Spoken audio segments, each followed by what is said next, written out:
First tonight, live pictures on our roadways from our first warning weather vehicle. The temperatures are dropping. It is still wet out there in some places. So Natalie, I guess the big concern right now is freezing on the roads. Yeah, we will see some slick spots out there tonight and even into the day tomorrow. Some more snow in the forecast. Not a whole lot of it. Not as much as what we saw today, which I know a lot of folks didn't see that much in general. But 5 inches of snowfall, record snow, in fact, at the Dayton airport. Record to beat was 4.9 set back in 1915. Now, we did see a heavier area of snow and some higher totals northwest of Dayton, but for the most part, a lot of people just saw about 2 inches of snow, a little bit less than that in some spots, but 3.5 in Huber Heights, Clayton 3.2, Troy 2.3 inches of snowfall, Bell Fountain 2.6 inches of snow. It really happened overnight into the early morning hours, and then once that warmer air made its way into the storm, it ended up transitioning into rain pretty quickly, which caused that snow to melt away pretty quickly too. Here's a look at satellite and radar, though. We have more snow in the forecast, which will be making its way off from our west into the region for the day tomorrow. So kids heading out to the bus stop certainly want to be aware of some slick spots out there for that morning commute too. Going to be potentially on the slick side. Natalie, thanks. Imagine this. You're looking to rent a new apartment or home and you find what seems to be the perfect place, the right location, reasonable price, so you sign a lease and you move in. But it all turns out to be a scam. Gwyneth Falloon met with a couple who had this nightmare situation happen to them. She's live here in studio with us tonight. And Gwen, what did they have to say about all this?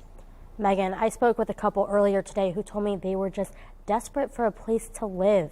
The wife says she found a listing on Facebook Saturday night, so she reached out. Hours later, she and her husband were all moved in. However, Sunday night, a man claiming to be security opened their door and told them they needed to leave. We were staying in a suburban extended stay, seen a chance to better ourselves, so we took the offer, and turned out to be a scam. The man got our money. We've had people come in telling us we got to get out of here. We're not supposed to be here. You know, it just all kind of mess. And we don't have nothing. We don't have a dollar to our name. So, Gwen, what are some of the red flags that people can look out for in these listings? Megan, according to the Better Business Bureau, the biggest thing to be cautious of are things that seem too good to be true. They recommend doing your research, like finding out who the landlord of the property you're looking to rent is. And as you're doing your research, if you come across several other similar listings in different cities, that's also a good sign of a scam. Back to you.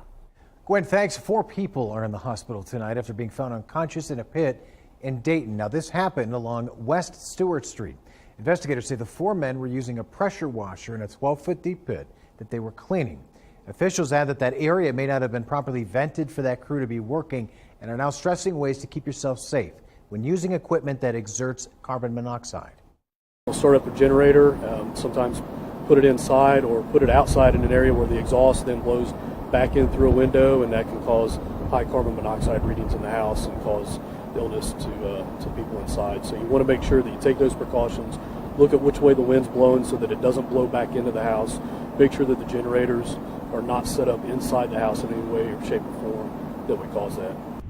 2 of the 4 people regained consciousness before being taken to the hospital. The whole thing remains under investigation. We're learning new information after police discovered a person shot in the parking lot of the Olive Garden restaurant in Butler Township. Police say the victim was taken to Miami Valley Hospital yesterday after being shot in the thigh. He told police that he was shot by another person who was sitting in his car. Investigators are still looking for that suspect. If you have any information, you're asked to contact police at the number there on your screen. Live look now over downtown Dayton from our Eco Plumber Skycam. The Dayton City Commissioners approving 2 new investments as part of the Dayton Recovery Plan. Now, this section of the plan focuses on community health and wellness, small business assistance, and educational opportunities. So $250,000 is going to New Beginnings for You. That's an organization that helps at-risk youth and families. These funds will go toward renovations of the organization's building on West 1st Street. $147,000, that was approved to help the nonprofit Expressions for Life, which works to feed people healthy food. Now, the funds will allow the organization to purchase its current location, pay for a community center to be built. Beaver Creek City Council is putting a police levy back on the ballot this May after the last one failed in November. Melena Brown spoke with the city's mayor about what it would pay for if passed. The police levy that will be on the ballot in May does not include funding for a new police building, but rather will allocate funds to hiring 5 new officers and making sure they are equipped with proper gear. Mayor Bob Stone believes that it is essential for the officers to receive this funding to be able to work efficiently. The workload increases with the population, with the new businesses. Everything that happens in the growth process increases the role that the police officer has to play. The police department hasn't received any additional funding since 2014. If this new levy does pass, it will kick in 2024, 10 years later. For Dayton 24/7 Now News, I'm Elena Brown. Well, Elena, thanks. House Speaker Kevin McCarthy says there's a problem with political leaders having classified documents in their homes. And this is after documents were found in former Vice President Mike Pence's home. McCarthy says the first thing Pence's team did was report the documents, but claims President Biden did not respond with the same urgency or transparency. He's got classified documents when he was a U.S. Senator. I don't understand how that even transpires. I do not understand how a U.S. Senator can take a classified document out of a skiff if they're not stuffing it in their pants or somewhere else. Several other lawmakers were asked about these classified documents. One of those giving their opinion, Ohio Congressman Jim Jordan. He explained what he wants to see from these investigations into the documents. What we want is consistency. What we want is this one standard, and that doesn't seem to be the case. Now, President Biden said earlier this month he was surprised to learn about the documents found at his old office and home. Meanwhile, Pence told the Associated Press in August that he did not take any classified information with him when he left office. President Biden announcing today that the U.S. is going to send 31 M1 Abrams tanks to Ukraine. It's a reversal for the administration. Previously, officials said that the tanks were too complex and difficult for Ukrainian troops to operate and maintain. National Security Council spokesperson John Kirby says this move is a part of addressing Ukraine's evolving needs on the battlefield. What's changed, Kristen, are the conditions on the ground and the kinds of fighting that the Russians are doing right now, and the kinds of fighting, more importantly, that we believe the Ukrainians are going to need to be capable of in weeks and months ahead, well into 2023. Now, Kirby says it will likely take weeks to finalize and begin a training plan for the tanks. He emphasizes getting the tanks and finishing the training will likely take months. 20 states are suing the Biden administration over its new humanitarian parole program that allows 30,000 migrants into the U.S. per month. Ohio, one of those states, alongside Texas, Tennessee, Kentucky, and Florida, just to name a few of them. Now, that program lets migrants from Haiti, Nicaragua, Cuba, and Venezuela live in America for 2 years and get work permits. Now, the states argue the program is illegal and that President Biden doesn't have the authority to roll it out. The lawsuit also says states will see an influx of migrants from those countries. Live pictures over the Capitol building tonight as U.S. House leaders continue to answer questions surrounding New York Congressman George Santos and several lies he's accused of telling. House Speaker Kevin McCarthy says Congress will remove Santos if he broke the law, but until then, he's going to stand by him. You know why I'm standing by him? Because his constituents voted for him. I do not have the power simply because if I disagree with somebody or what they have said, that I remove them from elected office. According to the Daily Beast, Santos admitted that a $500,000 loan he made to his campaign didn't come from his personal funds. His amended filing didn't indicate the source of the funds, and his 2020 disclosure form only lists a $55,000 salary. Santos denies amending the filing himself. Or to say $500,000. No, let's make it very clear. I don't amend anything. I don't touch any of my FEC stuff, right? So don't be disingenuous and report that I did, because you know that every campaign hires fiduciary. So I'm not aware of that answer, and we'll have an answer for the press regarding the amendment from yesterday.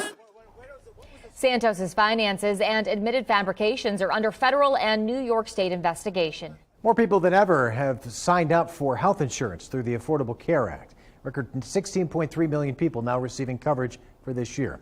3.6 million of those people are new to coverage this year. The numbers have skyrocketed nearly 50% since President Biden took office. Big part of that likely due to federal premium subsidies and increased outreach efforts. Those subsidies were enhanced substantially as part of the Biden administration's COVID-19 relief package. They have now been extended through 2025. Well, based on your age, you could see some changes to health care costs in 2023. Lydia Bice is at the Now Desk. And Lydia, who is this affecting? Well, the Inflation Reduction Act, which was signed into law last year, is expected to have a big impact on older Americans in 2023. This comes as the legislation will reduce the cost of prescription drugs for Medicare participants, according to AARP. So how long have prescription drug prices been increasing?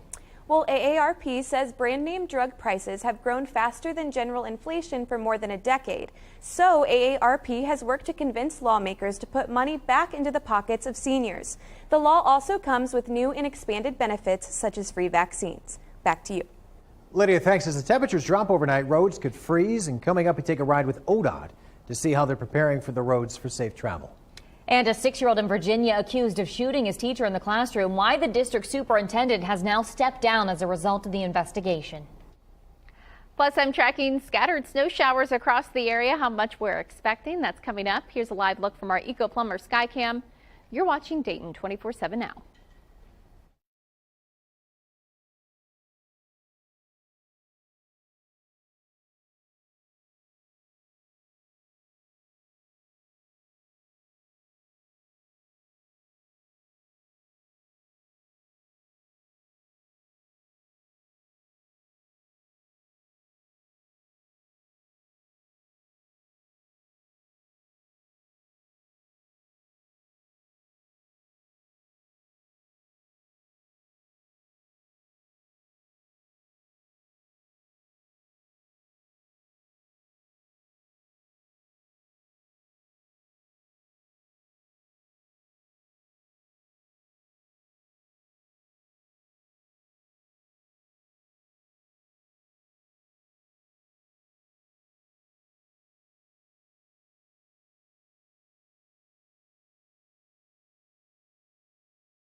As the temperatures drop overnight, roads could freeze. That could make for a slippery drive to work or school in the morning. Isabel Hansen rode along with an ODOT plow driver this evening, tells us about their preparations. ODOT crews' work depends on the temperature of the road. So let's see what the pavement's at right now. It's 15 degrees Fahrenheit. Now, once the road hits about freezing, that's when crews can start to treat it. We rode along with an ODOT plow driver this evening. ODOT trucks have a tool in them that takes the temperature of the air and road. Once those temps start to get near the freezing point, they'll put down salt and brine to prevent roads from icing over. In the beginning of the events, that's when we'll see most of the slide-offs, when it's starting to transition from just being wet to ice, or when the system comes in quickly. that's when we'll see a lot more increase in slide offs. Although we're out here, it tends to catch people by surprise. Jeffers manages one ODOT garage in Franklin County. His crews already put down about 400 tons of salt, and that count started at about midnight. Reporting in Columbus, I'm Isabel Hansen. Isabel, thanks. Another live look from our roads tonight from our first warning weather vehicle. Things not looking too bad out there right now, but that could change as the temperatures drop. Now let's take a look at some of the wintry pictures that you sent in. You sent in some great ones. Take a look at this. Beautiful photo of a coyote walking through the snow. Thanks to Clint for sharing that great photo. And here's a picture earlier this morning of downtown Dayton. The lights on and the tree make it look like we're back at Christmas time. And this one, far too cute not to share. Little guy's first time in the snow. He's having a great time. Thanks to Alec for sending in that great photo. We'd love to see yours too if you'd like to share them with us. Right now, in fact, you can take out your phone and scan that QR code on your screen. That'll take you to our app. Once you open up the app, you click on Explore, then chime in. We'll share those photos here on air and online. Well, for right now, we have some light snow showers in the picture for us, and we'll see some more as we head into the day tomorrow. Not going to see heavy snowfall like we did last night for some of the area, but we will be able to see perhaps a couple of heavier pockets of snow for tomorrow as we do start to see this storm system just off to our west. So moisture still wrapping around, pretty massive storm system. We'll start to see this make its way in as we head into tomorrow. Even as early as tonight, some light scattered snow showers will be pushing their way through. So a few snow showers this evening with temperatures dropping below freezing. Plan on slick spots to develop, especially bridges and overpasses. So a little refreeze as that snow melted today. Heading into the late morning hours, snow showers in the forecast. They'll be scattered about the area through the day tomorrow. These could bring some quick minor accumulations, which means you'll want to be extra careful out on the roads. Bridges and overpasses could become slick. Now we start out Friday in the 20s, another round of some light snow making its way in, even some rain for our southern counties as we have another quick clipper system push its way through. I'll talk about those snowfall totals coming up. Natalie, thanks. The superintendent of the Virginia School District, where a 6-year-old shot his teacher, will step down by February 1st. The board held a closed-door meeting today, voted for a severance package. The uproar surrounding that shooting also intensified today. An attorney for the injured teacher says school administrators were warned 3 times that boy had a gun on him and was threatening people before the shooting. What did administrators do? Did administrators call the police? No. Did administrators lock down the school? No. Did the administrators evacuate the building? No. Did they confront the student? No. There's also been a lawsuit filed on 25-year-old Abby Warner's behalf. She's the teacher against the school district. Her attorney says she's at home recovering.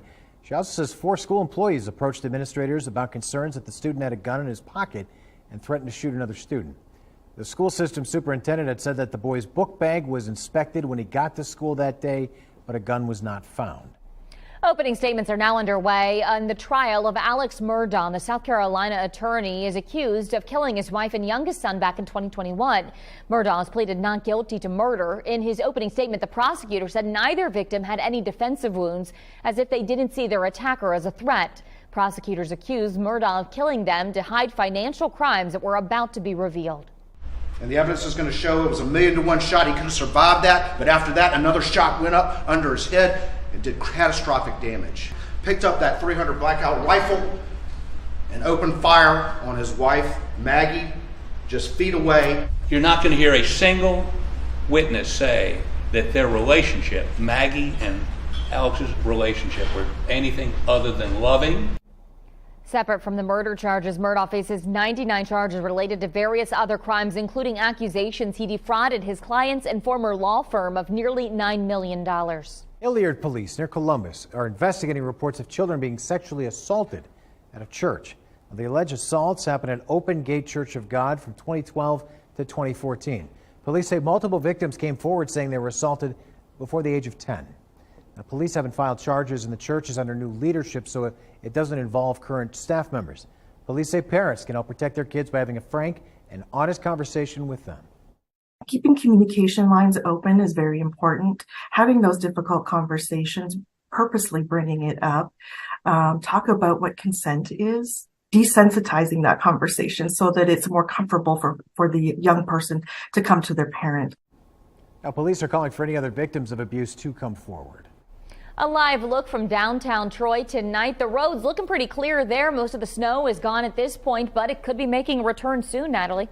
Yeah, as early as tonight, we'll start to see some scattered light snow showers across the region, and during the day tomorrow. This could bring some quick light accumulations to the region, so you'll want to be extra careful because tonight not only are going to be dealing with some slick spots developing out of the roads as anything that melted away could freeze over, especially bridges and overpasses, but even into the day tomorrow, we will be seeing some light snow showers. We're talking about maybe an inch for some places, but really about a dusting or so across the area with some heavier amounts here and there. So giving it a yellow light pretty much all day. You'll want to stay aware as you head into the day tomorrow as slick spots will be developing. 7 a.m. again, you'll watch out for those icy patches, and then into the afternoon, we'll be tracking those snow showers on and off throughout the day.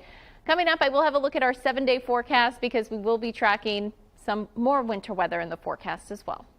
Natalie, thanks. The Ohio Supreme Court has a new face. The ceremony held today to swear in the new justice.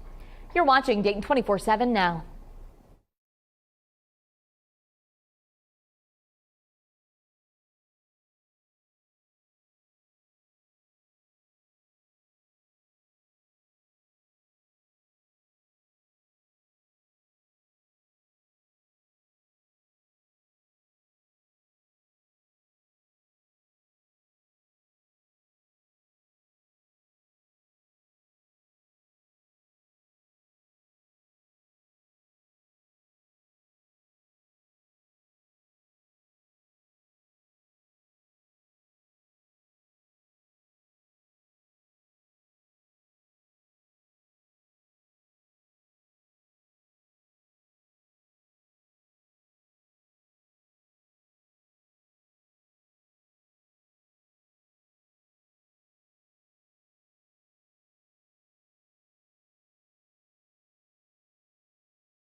Special ceremony held today as Sharon Kennedy sworn in as Chief Justice of the Ohio Supreme Court. Kennedy can now provide the deciding vote on major issues like abortion, redistricting.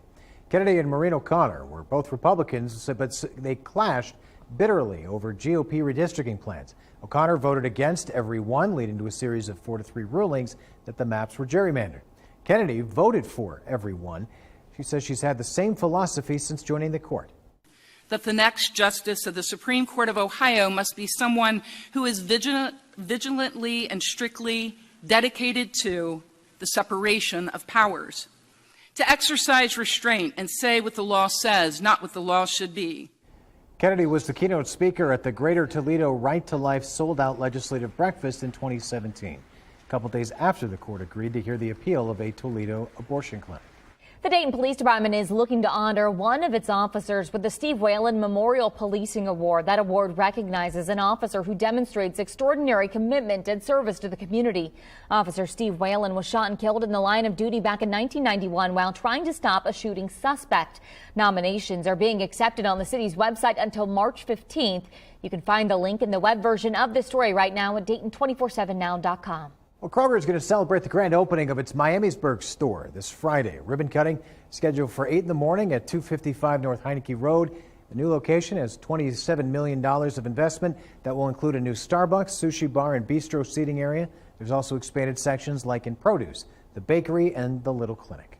A story from our partners at the Dayton Business Journal now. A Columbus-based developer is coming to downtown Dayton. Crawford Hoying will be bringing an affiliate real estate agency office to First Street in the Gem City. It's called Address. The agency is dedicated to buying and selling homes in Central Ohio. Address will also open a second office in the Water Street district. And we have all the details for you right now on Dayton247now.com. You can find this story plus others like it under the Dayton Business Journal heading in the News tab. Bengals quarterback Joe Burrow adds to his already lengthy list of accomplishments. We take a look back at his 2022 season as the team prepares for the Kansas City Chiefs this Sunday. You're watching Dayton 24/7 now.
The Dayton 24/7 Now News app, brought to you by the Jeff Schmidt Auto Group.